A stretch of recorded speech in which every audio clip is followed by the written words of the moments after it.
Il s'appelle Michael Amselem. Pour lui, l'identité juive a tout son sens en Israël. Alors après une tentative d'Alia, il revient encore plus fort.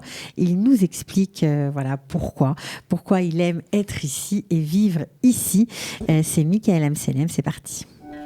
Ils ont relevé le défi de l'Alia. Alia Story, c'est vous, c'est nous. Bonjour Michael. Bonjour. On est ravis de vous accueillir. Merci. Voilà, alors vous avez un parcours un peu atypique, on va dire, parce que vous vivez aujourd'hui à Brochim, on va déjà tout dévoiler. Vous vivez à Brochim, vous avez grandi à Strasbourg, vous avez habité le 8e arrondissement à Paris, le 19e ensuite, et rien, en fait, ne vous prédestinait à habiter dans un petit village du Chomron que vous ne connaissiez pas d'ailleurs avant d'y arriver. Absolument pas. Alors, qu'est-ce qui s'est passé pour vous? Comment vous en êtes arrivé là? Alors, j'avais fait, je ne sais pas par où commencer. Il y a plein de choses à dire, mais c'est pas grave, on va dérouler le fil tout doucement.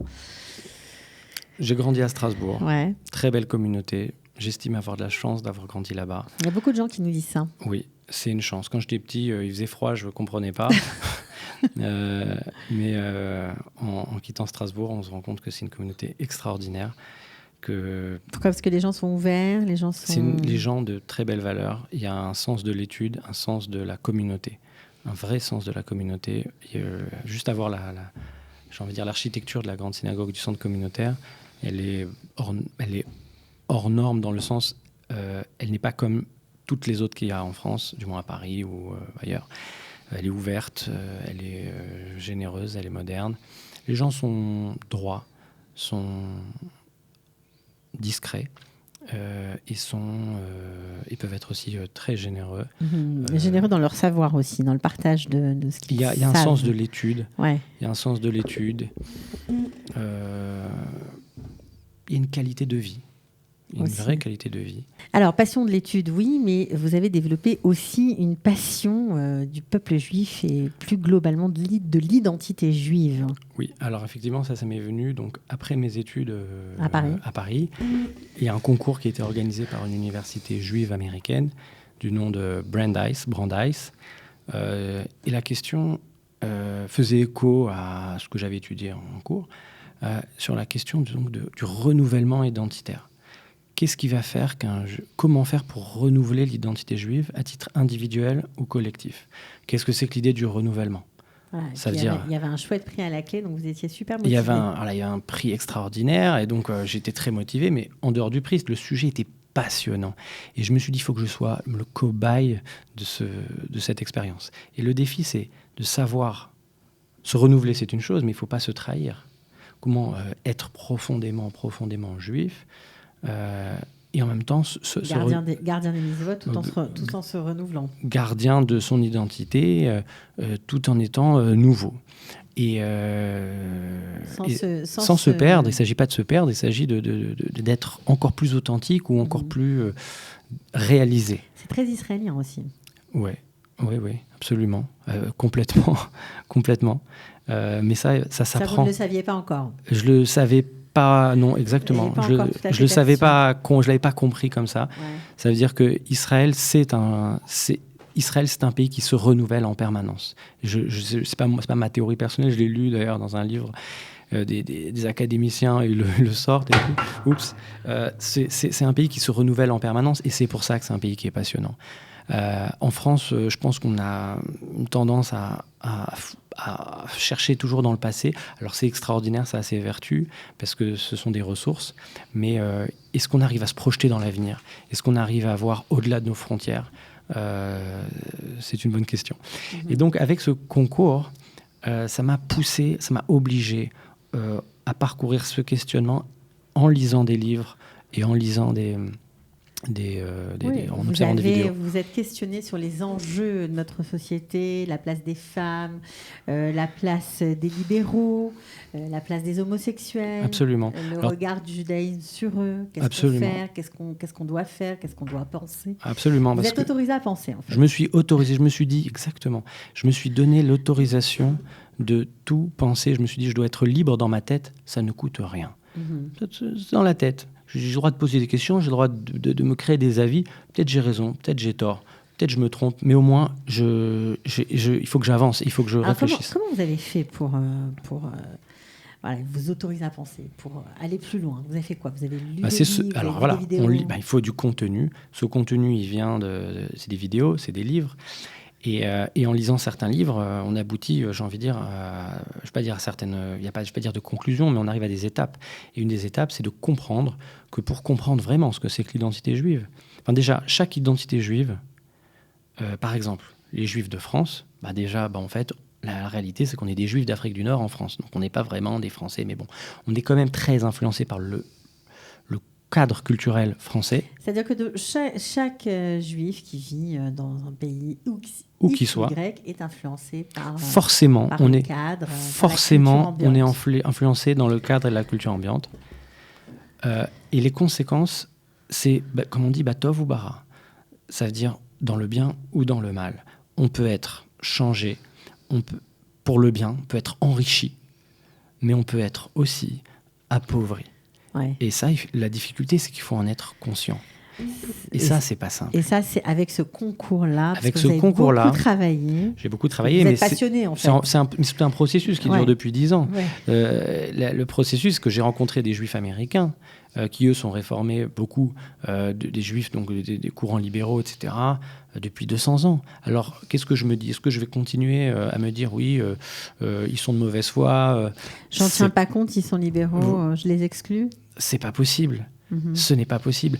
Eh bien, ça ne veut pas dire que je peux pas... Vous n'avez pas peur d'être remis en jeu dans votre pratique, à vous?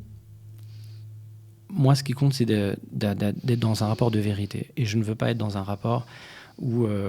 et aussi un rapport éthique, ça veut dire, d'un point de vue juif, on ne peut pas accepter l'idée qu'une autre personne en face de moi qui s'appelle Goldenberg, j'aurais pu naître dans cette famille, on va dire. Ah oui, ça c'est sûr. Si j'étais moi, si mon grand-père, mon arrière-grand-père était allé aux États-Unis, j'aurais été un juif libéral. C'est un fait. C'est à peu près évident.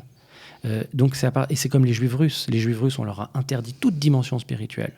Par contre, dans leur passeport, il était écrit que le peuple auquel ils appartenaient, c'était le peuple juif. Nous, les juifs de France, on nous a dit, désormais, vous êtes de nationalité française. Mais par contre, toute la dimension spirituelle, vous pouvez l'exprimer, mais en privé. La dimension de peuple a été... La dimension de peuple a été effacée. Et donc, c'est de l'assimilation quelque part. Alors, c'est pour ça que vous avez décidé de faire votre alia, pour faire partie dans tout aussi. Est-ce que c'est pour ça vous revendiquez, qui vous ressemble? Moi, ce que je recherchais, c'est une identité juive vibrante.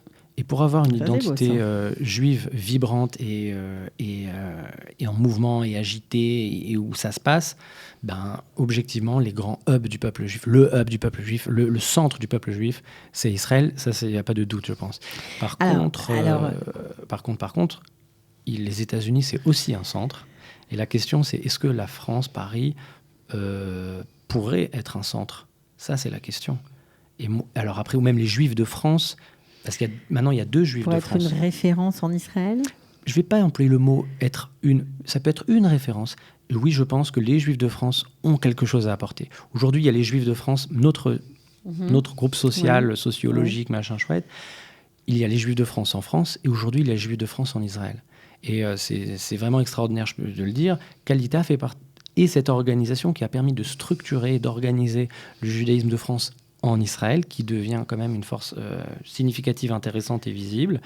Et je pense que ce groupe-là, que nous représentons aujourd'hui, a quelque chose à apporter depuis Israël à la société israélienne. Mais pour ça, il faut se connecter aux autres, aux Juifs américains, aux Israéliens évidemment, et leur apporter notre différence, notre petit plus, notre French touch. Et on peut, nous aussi, rendre des services au judaïsme américain, et les Juifs américains ne ratent pas une occasion de nous rendre aussi service. Il faut le savoir. Alors, vous avez bien sûr été animé de cette idée de partage, de s'interroger, de questionnement depuis longtemps, parce que avant même ce concours, ou peut-être concomitamment, vous avez lancé une page Facebook. Alors, un titre intéressant, ça s'appelle Judaïsme et féminisme. Elle est toujours en marche, cette page? Absolument. C'est un groupe Facebook qui est assez actif. Et vous avez combien de personnes qui vous suivent? Près de 2000. C'est donc un groupe fermé dans lequel nous avons près de 2000 membres. Filles et garçons. Bien sûr, filles et garçons. Et donc, on a eu la chance d'avoir des participants de qualité. Je pense à Gabriela Bensour, Emmanuel Bloch, Janiel Koubi. De toutes les tendances. De toutes les tendances, Okay. Absolument. Et l'objectif, c'est d'avoir une conversation, de faire partager les articles de ce qui se passe dans le monde juif aux États-Unis, en Israël, en Cathy Bisrar, je peux aussi le mentionner, et mettre ce contenu de telle sorte à ce que les questions qu'on se pose aux États-Unis ou en Israël ou à Londres, on peut aussi se les poser en France, s'autoriser à les penser, ces questions. Et de voir que finalement les problèmes qui peuvent exister en France n'existent pas que en France, on n'est pas seul, ça existe dans le monde entier, et il faut poser les questions sur le judaïsme. Par exemple, une des questions importantes, évidemment, dans la question de la place de la femme dans le judaïsme, alors il y en a plusieurs, mais est-ce qu'une femme peut devenir rabbin ? Alors elle peut être neurochirurgien, mais elle ne peut pas être rabbin. Première observation étonnante. Elle peut être prof, enseigner toute la Torah aux enfants, mais par contre, non, elle ne peut pas faire un discours inspirant sur le passage de la Torah. C'est étonnant. Mais la question des agunot, mesover et get, c'est aussi un problème. Est-ce que, en votre nom, en votre âme et conscience, vous pensez que votre judaïsme peut être producteur d'injustice ? Moi, ce n'est pas mon judaïsme. C'est pas mon judaïsme. Mon judaïsme, il produit de la justice. Donc, en tout cas, on comprend que vous aimez vous confronter à l'autre, et d'ailleurs, votre choix de vie ici en dit long aussi, savoir qui on est en allant à la rencontre d'autres juifs. Donc, à Bruchim, ils sont comment, les juifs ? Alors, petite précision, ce n'est pas Bruchim, c'est Bruchin avec un nun. Alors, la différence est très importante parce que Bruchim, c'est ce qui est devenu Givat Trump dans le Golan. Moi, c'est dans le Shomron. Ouais. Et donc, on est un petit village de 200 familles avec près de 1000 habitants. Et alors, pour rire, je dis souvent que c'est un peu comme les Schtroumpfs. Tout le monde est gentil, mais vraiment plus que gentil. Une bienveillance extraordinaire de cette communauté. C'est extraordinaire. Alors, quelle est votre question, excusez-moi, par rapport à de savoir que si c'était pour ça, pour aller à la rencontre de gens différents, vous avez choisi moi, à la base, hasard, non, alors comment ça s'est passé ? C'est des rencontres, comme d'habitude. Moi, à la base, je suis un amoureux de Jérusalem. J'adore Jérusalem. C'est une ville extraordinaire. Vous êtes parti un peu plus loin. Je suis parti un peu plus loin. Maintenant, pourquoi ? Pour ceux qui ne connaissent pas, c'est entre Herzliya, Ariel, Rosh-Haïn. Entre Herzliya et Ariel, voilà. On va dire, pour simplifier. Pour simplifier. Comment ça se fait que j'ai atterri là-bas ? Bien parce que ma femme souhaitait que nous soyons accompagnés dans le processus de l'Aliyah. Vous voulez faire un Aliyah en groupe, pas voilà, seul. Faire l'Aliyah en groupe, ne pas se sentir trop isolé. Et je pense qu'elle avait complètement raison. Et un jour, on était en Tioul en Israël et on croise Shalom Var. Je le connaissais de réputation, mais pas personnellement. Je m'étais dit, ce type-là, il faut que je discute avec lui. Donc je vais le voir. Je voulais juste avoir un petit échange parce que je savais que c'était quelqu'un de spécial. On m'avait dit beaucoup de bien de lui. Moins qu'on puisse dire. Et donc je suis allé le voir, j'ai discuté avec lui et il m'a dit, écoute, on est à Paris bientôt. Essayons de nous rencontrer. Très bien. Et on l'a rencontré, on a fait le premier séminaire, deuxième séminaire, voyage d'études, etc. Et alors, évidemment, quand on fait le voyage... Alors, le grand moment, c'est le voyage d'études. Et quand on fait le voyage d'études pour choisir la ville d'intégration. Pour choisir la ville d'intégration, il y avait 3 villes. Il y avait Kfar Saba, qui est une très belle ville que je ne connaissais pas, Netivot, très étonnant, avec ses nouveaux quartiers, vraiment extraordinaires. Et Bruchin. Alors, évidemment, Bruchin, la plupart des gens, je pense... n'était pas très motivé au début. Et quand on fait le voyage d'études, alors il faut voir aussi toute la mise en scène auquel on a droit. Oui. Hallucinante, ça veut dire, si on ne pleure pas, c'est qu'on n'a pas de cœur. Hein. Je veux dire, tous les enfants qui chantent, toute l'école qui chante, tous les enfants qui chantent et qui nous disent... c'est un scénario, j'allais dire, hollywoodien. Bon, c'est israélien, quoi. Tout simplement. Tout simplement. Et on y va. Et ensuite, et quand on a dû faire le Shabbat pour expérimenter davantage la ville candidate, on a décidé d'aller à Bruchin. Pourquoi ? Parce qu'on s'est dit, bon, déjà, on n'a aucun engagement. Et vous n'imaginiez pas que vous alliez vous installer là-bas. C'était juste pas, voir un Shabbat. Qu'est-ce que ça donne ? C'était de se dire, j'ai jamais passé de Shabbat dans le Shomron. Ouais. On m'a recommandé de passer un Shabbat dans le Shomron. Je me suis dit, ça mange pas de pain. J'y vais. J'ai dit à ma femme, qu'est-ce que tu en penses? Elle me dit, ça me fait peur. Alors je lui dis, parce que ça te fait peur, on va y aller. Et on est allé. Et il se trouve que la famille dans laquelle on a passé le Shabbat, c'était une famille extraordinaire, vraiment extraordinaire. Mais ils sont tous extraordinaires, hein. Je dis ça pour lui, mais beaucoup sont extraordinaires, vraiment, vraiment, vraiment. Et je pense, et donc ça crée un coup de cœur, et après c'est difficile de faire marche arrière, s'en défaire. Alors justement, vous allez à la rencontre de l'autre, c'est un peu votre message, hein, d'aller, de ne pas avoir peur, de casser les codes, de se faire un peu violence aussi, casser les idées reçues, les prismes avec lesquels on évolue à chaque fois. Est-ce que vous trouvez que les francophones ou les juifs de France vont suffisamment à la rencontre des Israéliens? Alors déjà, qu'est-ce qu'on appelle israélien? Les Israéliens, non, natifs. Les natifs, natifs ou ceux qui sont là depuis longtemps. Yesh. Il y a ceux qui s'intègrent hyper bien, et c'est très bien, et tellement ils s'intègrent bien qu'on n'entend plus parler d'eux. Il y a ceux qui vont rester entre eux. Tout existe. Mm-hmm. Maintenant, la question, c'est de ce qui est visible. Moi, je pense qu'il y a déjà de très très belles contributions françaises en Israël. Mm-hmm. Mais la question, c'est, moi j'aime bien, entre guillemets, apprécier les choses en fonction de leur potentiel. Alors comme j'ai une grande appréciation de notre culture française et de ce qu'on peut faire, bien je pense que oui, nous les Juifs de culture française, on peut apporter des choses très très très significatives à Israël. Par exemple, bonne question. J'ai beaucoup d'exemples. Par exemple, un des sujets qui m'anime en ce moment, je vais vous dire. Les Juifs américains, ils ont un problème de reconnaissance de la part d'Israël. Dans leur judaïté ? Dans leur judaïté. C'est-à-dire qu'aujourd'hui, un Juif américain, comme ce sont entre guillemets des libéraux, ils ont le droit de faire leur aliyah, mais une fois qu'ils sont en Israël, ils n'ont pas le droit. Ils sont pas vraiment considérés comme juifs par la rabbanout. Il faut cibler le problème. Et techniquement, c'est un problème. Mais c'est pas un problème que pour les juifs américains. En vrai, c'est aussi un problème pour les juifs, les Israéliens tout court, qui, pour des raisons X ou Y, ne se plaisent pas dans le système de la rabbanout. Voilà. Alors quoi, il faudrait tout changer ? Flexibiliser. Non, mais par exemple, une autre question. Je pense qu'en France, on aime les formalismes. On a un sentiment d'appartenance très fort en culture française, et on a une idée du formalisme. Je crois par exemple qu'il faudrait créer une idée de l'aliyah de papier. C'est-à-dire... c'est intéressant ça. Alors qu'est-ce que c'est une aliyah de papier ? C'est de dire, moi par exemple, vous êtes un juif français, vous venez venez en Israël pour vacances. Ouais.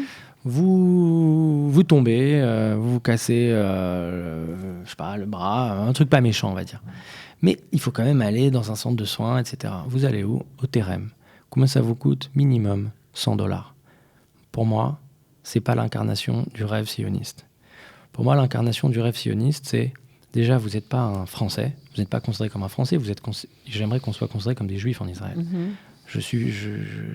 C'est la base. Pour moi, c'est ça le sionisme, c'est d'abord on est un peuple, et ce peuple-là, il faut l'incarner. Alors il ne s'agit pas de donner des droits extraordinaires, il ne s'agit pas, voilà.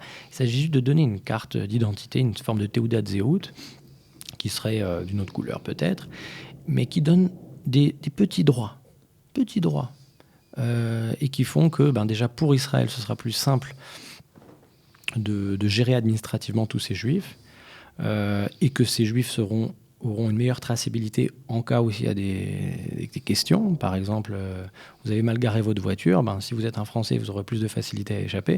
Par contre, si vous êtes un Juif qui est reconnu par l'État d'Israël, ils auront peut-être une meilleure facilité. Et c'est très facile de faire ça aujourd'hui, finalement. Ouais, vous allez loin dans la réflexion. Ah, complètement. Donc c'est sympathique. Alors, on ne l'a pas dit, mais vous êtes conseiller en entreprise, dans la vie civile, en gestion, en organisation. Donc c'est votre job, c'est comme ça que vous gagnez votre vie. Oui. Alors, est-ce que vous avez pensé à quoi faire à Brooklyn ? Ce sera sans doute pas à Brooklyn, ce sera pas à Brooklyn. Ouais. Maintenant, je me rapproche de gens, d'entreprises, de chefs d'entreprise. C'est pas un problème d'habiter dans le Shomron et de pouvoir travailler ailleurs. On peut travailler à Ariel, on peut travailler à Tel Aviv. Parce que parfois les gens ont des stéréotypes justement. Donc comme vous aimez bien casser les stéréotypes, allons-y. Moi j'ai une vue extraordinaire. J'ai une communauté extraordinaire. C'est très émouvant. Que dire de plus? J'ai une très belle communauté et donc nous on a moins je pense qu'on n'a pas ce sentiment de solitude que peut-être certains Français. Il n'y a pas d'angoisse existentielle, quoi. Tout peut exister en vrai. Oui, tout peut exister, mais je pense que moi en tout cas je suis content. Je pense que ce qu'il faut, c'est casser l'ignorance. Ça veut dire, je dis pas aux gens oui, tous les Juifs de France doivent habiter dans le Shomron, pas du tout, mais au moins le connaître, au moins aller voir, aller visiter. Ce qui est très intéressant, pour donner un des chiffres.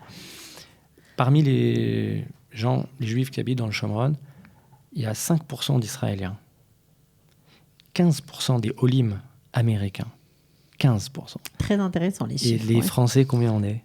Je ne sais pas, vous allez me le dire. Voilà, on est 2%. 2%. Et je pense que ces 2%, je ne pense pas me tromper en disant qu'on en doit sans doute beaucoup à Shalom Var, sans doute. Et ça veut dire, ça en dit long quelque part sur notre psychologie. Nous, je pense que les Français, on a des qualités extraordinaires, je le pense sincèrement. Maintenant, on a peut-être parfois un petit peu peur. Et cette peur-là, elle nous a été inculquée par la culture française. On se dit, je sais pas, on est passé ceci, on est passé cela, non, truc, les stigmas, les machins. Donc vous voulez changer, vous voulez nous remuer, je veux remuer. Nous bouger, voilà, qu'on soit un peu plus ouvert.